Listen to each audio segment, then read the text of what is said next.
আসসালামু আলাইকুম রহমতুল্লাহি বরকাতুহু। তে বন্ধুগণ, আশা করি আল্লাহ পাকের রহমতে সকলেই সহি সালামত আছেন। তে কবি গাজী আক্কাস আলী ইউটিউব চ্যানেল 017140885009 এর পক্ষ থেকে আপনাদের সকলের প্রতি রইল একান্ত আন্তরিক শুভেচ্ছা ও ভালোবাসা।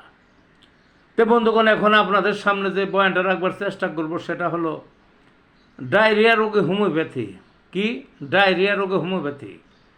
এই যে রোজার মাস, এই যে ইফতার করে না অনেকে, বুট মুড়ি ছোলা ছালি ভাজা পোড়া ইত্যাদি অতিরিক্ত খায়, খুব স্বাদ লাগে, তখন খাইয়ে পেট অহরহ নষ্ট হয়, ডায়রিয়া, কঠিন ডায়রিয়া। তখন তো মনে করে যে অ্যালোপ্যাথি ছাড়া আর উপায় নাই, কোনো উপায় নাই, হোমিওপ্যাথি কেউ খাই না। কিন্তু হোমিওপ্যাথিতে এমন ওষুধ আছে, ওই 2-3টা ডোজ খাইবেন, অল্প সময় পর পর শেষ। কি সেই ওষুধটা জেনে রাখেন পদ্ধতিটা। কার্বোভেজ নামে একটা ওষুধ আছে, এর 200 পাওয়ার। ওই আর সালফার 200 পাওয়ার।